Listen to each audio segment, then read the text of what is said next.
Tahanan Kehidupan, Goresan Pena, Wuri Handayani Putri Sutoro. Tiba-tiba aku merasa menjadi tahanan yang terjebak di penjara pikiran, menikmati kegelisahan di peraduan, meratapi kesedihan dan kata-kata penuh ketidakpastian. Aku dihujam pikiran kesana kemari dengan ketakutan, terperas ditemani sujud dan doa penuh harap cemas. Dipatahkan pemberitaan yang kerap meremukkan keyakinan, menyengat hingga jantung yang terus menggebu berdetak. Aku merasa menjadi tahanan yang mengaji kehidupan pada stigma banyak orang. Menyela niat membeku, tapi juga menajam pada setiap doa sepertiga malam. Kala itu, aku terjebak kerinduan bertemu, bertatap, berkumpul, hingga rasa hidup dengan kemerdekaan. Faktanya, aku harus tetap menjadi perempuan yang membaca takdir dan ujian Tuhan,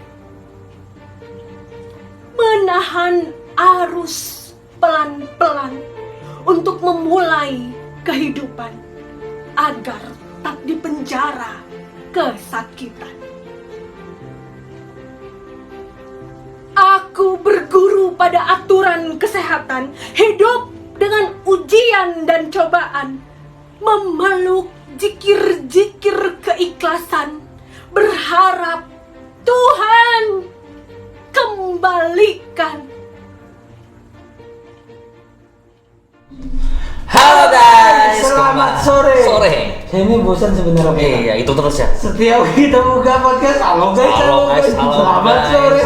Kayaknya kita harus bikin pembaruan deh. Iya. Entah Pak Camat jualan tomat. Nanti kita cari lah ya. Halo. Dengan Bapak siapa namanya? Saya Anwar. Anda siapa? Vicky Prasetyo. Dan Wuri Handayani dong. Nama lengkap tetap. Kan luar betul. daripada sanggar panas. Dan Anwar masih keren. Oh iya. Ini dia kan main jadi figur tambahan kan. Iya. Aku padahal tadinya mau mikir Hairil Anwar. Kamu pasti mikir Anwar yang itu kan. Sudah lanjut. Kembali lagi dengan Edan. Kak Uri. Kak Uri ada ya. Kak Uri ya, perempuan tangguh. Wih. Ya, betul lah. Menjuarai berbagai Event. puisi. Nah, kemarin kita belajar menulis. Mm-mm. Sekarang kita belajar membaca. Membaca. Kalau udah bisa nulis, belajar baca. Iya. Nah, Kemarin bagaimana sudah. sih teknik dasar membaca gitu ya kan ya? Kemarin adik-adiknya sudah menulis puisi, Pak. Sudah tulis. Tinggal cara membacanya gimana? Nah, itu akan diberitahu ilmunya oleh Mbak Wuri. Waduh. Karakteristiknya Kak Uri kalau baca puisi gimana? Iya. Menggunakan teknik dasar seperti apa? Adik-adik harus bedah Iya. hanya di sini. Tadi kan kita sudah lihat puisinya, Pak ya? Iya, sudah lihat. Sudah, sebelum cara membaca puisinya barusan kan? Iya. Barusan kita lihat baca puisinya gimana adik-adik? Mantap? Keren kan? Nanti bagaimana teknik dasarnya langsung tanya sama orangnya. Kori, silakan. Bagaimana? Apa pertanyaannya? Oh ya, teknik dasarnya Kak Teknik Uri. dasar ya, oke. Jadi ada pakem dalam membaca puisi yang secara umum harus dikuasai oleh adik-adik semua ya, terutama para penggiat literasi dan yang suka sama sastra membaca puisi. Yang pertama itu yang pasti jadi modal awal adalah vokal. vokal, Iya, vokal, kemudian artikulasi, intonasi, ya, Intonasi. gestur ya, gestur, gerak tubuh, kemudian juga interpretasi puisi yang dibacakan. interpretasi. Iya, pesan gimana pembaca bisa menyampaikan puisi itu, membawakan puisi itu dengan baik di depan penontonnya. Nah, itu yang dasar sekali harus dimiliki oleh seorang pembaca puisi. Jadi Ingat nggak? ingatlah, Vokal. pertama Iya, vokal, kedua intonasi, Iya. ketiga artikulasi, Wah. tersambung dong Mbak. Keempat Gestur atau gerak tubuh, dan kelima interpretasi. Sisanya itu penampilan, Modifikasi. ya kreativitas, pengambilan video gitu, atau bagaimana ketika berhadapan dengan mic, gitu, teknik-teknik yang teknis lah. Ya itu teknisnya yang dasar-dasarnya itu pertama kita bahas vokal dulu Mbak. Ya, Kak Mbak. jadi kalau vokal belajar basic dasarnya sering-sering mengucapkan kalimat kata huruf vokal. Huruf vokal Ada ada 5. Ya, Apa misalnya A, I, U, E, O. Nah, benar. Gantengin dikit nama. A. Aiweo ya. Ayo. Tapi harus dilakukan dengan benar. Cara berlatihnya gimana? Jadi latihannya harus dengan suara diafragma, suara perut. Lagi diafragma ya. Nah, itu suara perut. Jadi kalau kita sekarang kan ngomongnya pakai suara tenggorokan ya. Ya. Nah, tapi kalau mau baca puisi, mau public speaking lah, pidato, kayak baca puisi, kayak MC, kayak itu harusnya sih bisa menggunakan suara perut supaya lebih kencang, Iya. lebih tegas gitu. Ya, suara perut. Dan latihannya tuh kalau saya sering di depan kaca, sering di toilet juga, di Toilet. kamar mandi. Iya kan dapat tuh reverb. Iya. Latihan vokal lah, pokoknya hurufnya disampaikan dengan yang benar, bukan yang bukan. Saya ingat dulu kau ini SMA pernah lomba pidato ya Iya. di Istana Negara. Betul. Luar biasa. Pidato Bung Karno, ya. Istana Negara. Iya. Berarti pas presidennya masih SBY, betul. Kalau kita SMA ngapain? Saya main kelereng masih. Main musik. Main musik. Oh, iya. Tidur di studio. Jangan tuh. Karena belajar ngasemen. Ternyata pidato, puisi itu Semua. berartinya di vokal. Kan? Iya, vokal. Cara melatihnya A, I, U, E, O tadi. Iya. Sebenarnya nggak cuman karena itu juga, karena kita nanti kan akan berhadapan dengan dunia kerja tuh di kuliah juga, jadi memang harus harus paling punya modal. Iya, modal untuk berbicara depan umum. Nah, itu dia. Jadi guru juga kan modal bicara depan Iya. umum. Jadi vokal itu penting buat marah-marah gitu ya, buat merintah. Lalu itu actingnya Pak. Itu aja, padahal sebenarnya nggak gitu. Cuman kalau kita nggak gitu, nanti kadang-kadang ada siswa yang nggak perhatikan gitu kan. Iya. Betul. Itu hebatnya guru. Iya. Teater juga aslinya. Betul. Vokal kita sudah mudah. Betul. Kalau adik-adik mau latih silahkan A, I, U, E, O. Iya. supaya ngomongnya jelas. Iya, sama ngomong cepet, aku, Iya. atau Saya juga ada diajarin dulu Mbak yang kata-kata yang aneh-aneh kayak cangkir kencur cengkeh. Nah, itu. Coba sebutkan cangkir kencur cengkeh 10 kali. Nah, betul. Malas beda. Saya nggak suka disuruh-suruh. Ternyata nggak bisa. Bisa bisa, ya. iya. Enggak apa-apa sih itu latihan Iya, aja. banyak metodenya. Banyak gitu ya. metodenya, tapi saya juga termasuk yang nggak begitu suka dengan teknik itu, tapi sukanya membaca misalnya kalau lihat memperhatikan presenter tuh kan kayaknya asik tuh. Nah, dipraktekkan di rumah gitu. Jadi inspirasinya dari orang yang kita tonton Iya, gitu. iya. Jadi suka lihat TV presenter TV dulu, baru praktekin. Atau misalnya ada buku paket bahasa Indonesia, saya suka baca dengan teknik saya sendiri. Nah, itu seperti itu dengan intonasi. Oh iya, pantas saja dulu waktu saya SD Mbak. siap pelajaran bahasa Indonesia suruh baca terus. Ya betul. Kamu baca dari halaman 1 sampai 3. Ya itu baca. itu ada manfaatnya sebenarnya. Iya, ada manfaatnya ternyata. Cuma dia nggak baca makanya. Makanya sampai sekarang nggak bermanfaat. Dia lihat aja gitu ya, nggak apa-apa sih, harus dibaca sih benar. Ini inspirasi buat adik-adik kalau ada buku paket, ada teks paragraf baca, tapi dengan teknik yang tidak Iya. biasa. Tadi teknik vokal. Sekarang kedua kita bahas tentang Intonasi, ya intonasi itu Makanan. naik turun rendahnya kata-kata yang kita bacakan. Jadi misalnya kalau kita sedih, aku sedih, tapi kalau misalnya kita marah, pasti nadanya marah. Aku marah. Nah, gitu. betul gitu. Itu intonasi. banget ya. Contohnya ya, iya betul. Gitu ya. Keren berarti saya. Tapi berbakat. intonasi juga harus dilatih kan. Iya. Jadi kita harus memang kayak sering latihan sendiri gitu. Belajar baca satu kalimat, kemudian kita intonasikan mana yang harus ditekankan, mana yang tidak. Ya, Gitu, beda. intonasi lagi ya. Kemudian artikulasi. Artikulasi. Kalau Nah. ngomong itu beda. Dengan kejelasan. Jelas. Ya, harus jelas. Penyampaiannya harus jelas. Akhiran awalan juga harus tegas gitu ya. Jadi kayak ada penekanan. Iya. Kalau misalnya tidak ada penekanan kan orang yang nonton pasti males karena nggak ada gairahnya, nggak ada dinamikanya. Tapi kalau dengan artikulasi, intonasi itu akan muncul dinamika yang diharapkan. Jadi kejelasan kata-kata. Iya betul. Jangan nanti ngomongnya terbelibet baca puisi. Semua sudah. Itu Jepang berarti. Song. Allah ya sang. Jet Li. Iya. Ya, gitu.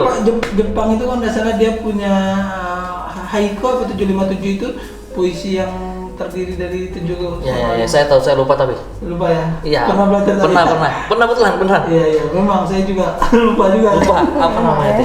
Kita Lanjut. nggak penting. Tadi vokal, intonasi, artikulasi, Gestur. dan gestur. Iya, Nah, gestur kita ini gerak. Iya, gerak. Tapi nggak gini-gini juga. Oh, Gerak iya, tubuh. Jadi ada gerak tubuh.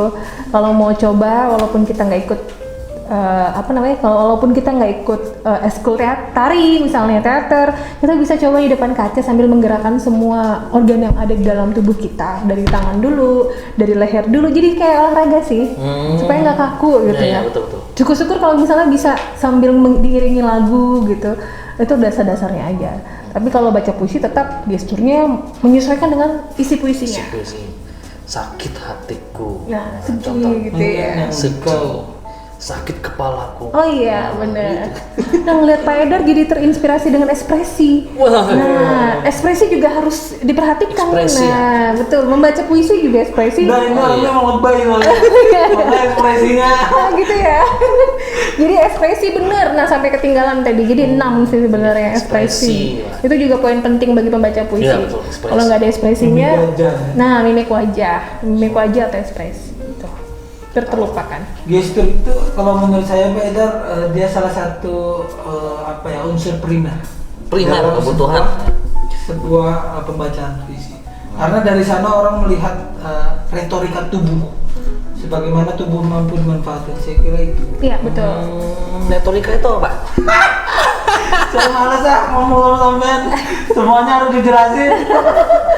Jadi kayak proses sih ya, kayak proses perjalanan. Jadi mungkin kita nggak mungkin sampai di sini kalau kita nggak melalui proses belajar. Jadi memang ada sebuah proses pembelajaran gitu. Tuh. Iya. Kemudian tadi Interpretasi. pembacaan puisi. Itu Jadi kalau gimana kita tuh, baca Pak? puisi harus sampai pesan yang ingin ditulis, pesan yang dituliskan oleh dituliskan oleh penulisnya. Jadi kita walaupun kita bukan yang nulis, tapi kita harus memahami dulu apa yang ingin disampaikan sih oleh yang menulis gitu, supaya tidak lepas. Misalnya temanya itu tentang keberanian, tapi kita sebenarnya nggak membacakan puisi dengan teknik keberanian, sebaliknya mungkin ketakutan. Nah, sudah salah persepsi. Jadi kita harus paham apa yang ingin disampaikan oleh puisi tersebut. Oh iya. Ya, maknanya. Saya sih dulu pernah Mbak terharu dengan artis sih kemarin. Iya. Saya lihat di TV Tamara Blesinski. Iya, namanya. Wih, baca puisinya itu dalam banget. betul. Sampai dia sendiri pun menangis. Nah. Saya juga langsung wah, keren Nangis banget. juga ini. tiba-tiba. Terharu. Betul, Cornelia itu Agatha juga. iya, itu termasuk dia dapat angkatan. banget emosinya ke orang lain. Saya waktu itu masih kecil Mbak. Iya. Langsung Ya, betul. Nangis juga ya waktu itu. Sedih karena puisi apa karena orang tua gak ada di situ. Ya, saya pernah baca juga. Jadi itu emang ada teorinya, dramaturg namanya. Jadi kita proses pendekatan teoritis, eksplisit. Jadi melihat konteks kenapa penulis menulis hal seperti itu Iya. dengan memahami konsep apa yang dulu terjadi dengan dia. Iya, betul. Misalnya itu penulis tahun 80 nih. Adik-adik, oh ini lahir tahun 80 dia nulis. Di masa itu tahun 80 nggak seperti sekarang Pak, teknologi canggih dan lain-lain. Nah, maka proses semantiknya adalah memahami konsep itu. Iya, Adik-adik melihat dari situ. Itu supaya interpretasinya dapat. iya. Nah, Hmm. cukup gini, Bet. Masih ada habis interpretasi. Apa lagi? Apa tadi Mbak? Udah ada. Udah cukup. Udah cukup. Penampilan kreativitas. Oh iya. tambahan. Itu Iya, tambahan. teknis. Teknis. Iya. Iya. Itu tambahan. Tapi harus dipersiapkan juga ketika Ada. kita baca puisi, kostum, Kostum, make up, pengambilan apa namanya? Setting suara. sinematografinya. ya itu juga harus diperhatikan. Iya, iya. Apalagi kalau sekarang kan kita mainnya virtual online ya, Nah, itu jadi harus bagus. harus ahli terus. Kayak itu juga. Ahlinya ahli. Atau paling nggak kameranya support gitu Iya. ya. Ini kamera nanti apa ya? Kecil. Ya, jadi kita udah belajar teknik dasar membaca puisi, Badan. Iya. Kalau mau lihat puisi-puisi yang dibacakan Kauri, mungkin nanti bisa lihat di Instagram dia Iya. Iya. atau di YouTube YouTube juga. juga. Kalau Betul. baca puisi saya juga di Instagram saya juga. Iya. Kalau mau lihat Kalau cover-cover Eda- lagu saya ada di Instagram. Iya. Oke, kita kasih challenge sekali, Badan. Nah, ada. Sudah kemarin Kamu menulis ya? Jadi adik-adik kita nggak usah baca puisi. Kalau adik-adik mau bacakan puisi yang ditulis, Nah itu. bisa. Dapat reward juga. Dapat. Wih, Kita keren. nih, mohon maaf kita bukan orang Iya. susah. Wih, keren. Benar, semua harus diapresiasi. Iya, betul. Iya. Harus diapresiasi. Harus Kinerja diapresiasi. adik-adik kita apresiasi. Iya. Nanti Jadi, di akhir kita soalnya kasih sertifikat mereka ini loh. iya nih. Semuanya yang akan ikut yang memberikan karyanya kami kasih sertifikat. Bagus. Jadi challenge-nya tadi apa, Pak? Challenge-nya Baca puisi yang kalian tulis kemarin. Iya. Nah, dengan apa tadi? Vokal, Intonasi, nasi dan yang lain, artikulasi, artikulasi yang baik dan benar. Ya, Mbak ya? Betul. Jadi cipta baca puisi ya. Hmm? Jadi diciptakan dulu baru dibacakan. Iya. Nah, keren banget. Iya. Ciptakan lu baru baca. yang menjuri langsung Kauri aja. Iya. Langsung ke Kayaknya cukup Haidar deh ya. saya nih cuma Atau Pak remah. Gazi. Saya cuma remahan kacang aja. Ya itu challenge-nya Waiter ya. Ya, keren. Buat adik-adik mungkin tetap semangat belajar ya. Walaupun sama. pandemi terus menghantui Ini kita. Semoga berakhir Semakin ya. semakin lama pandemi kalian harus semakin semangat Betul. Betul sekali. melawan Nah mungkin ada closing statement dari Kauri tentang membaca puisi. urgensi dari menulis, membaca puisi. Nah mungkin ada yang mau disampaikan Kauri? Yang penting dicoba dulu, itu yang paling pertama. Kalau misalnya cuma dilihat saja tidak akan jadi apa-apa. Ya, Jadi harus dicoba ya dengan semangat tentunya. Kemudian dengan apa yang kita punya dalam diri, jangan insecure ya kalau bahasa anak sekarang ya. Iya, Jangan merasa insecure gitu ya. Aku nggak bisa, aku takut, aku malu. Jangan, hilangkan dulu itu. Yang tua-tua aja mau gitu ya produktif berkarya. Bayangin ada yang usia sampai 55 aja itu masih berkarya. Nah, kenapa kita enggak yang muda gitu ya? Jadi Benar-benar. coba dulu, kemudian nanti sambil berlatih vokalnya, insya Allah semua bermanfaat ya. Karena ini modal awal kita untuk menjadi jadi speaker atau mungkin nanti jadi public speaking dimanapun kapanpun berada gitu. Jadi dicoba dulu, jangan takut. Yang penting tampil percaya diri. Nah, Betul. mantap. Sudah dapat kita intisarinya Waiter. Iya. Mungkin nanti ke depan kita akan bahas-bahas seni yang lain Waiter. Banyak Karena masih. udah banyak banget seni yang udah kita bahas, dari menggambar, mural, terus menyanyi dan lain-lain. Masih Hari banyak, ini puisi pula, ya kan? Nah, jadi itu aja kayaknya tentang teknik dasar membaca puisi. Terus teman-teman silahkan coba di rumah. Ya. Oke, saya Rahmat Azazi Romanto Romutan Tito Raharjo pamit undur diri dulu. Saya Eda Rizky. Nah, nama yang betul nih. Iya. Dan Saya Wuri Handayani. oke, terima Kita- kasih. Terima kasih. Kita ketemu lagi minggu depan. Selamat sore. Oh, udah ya.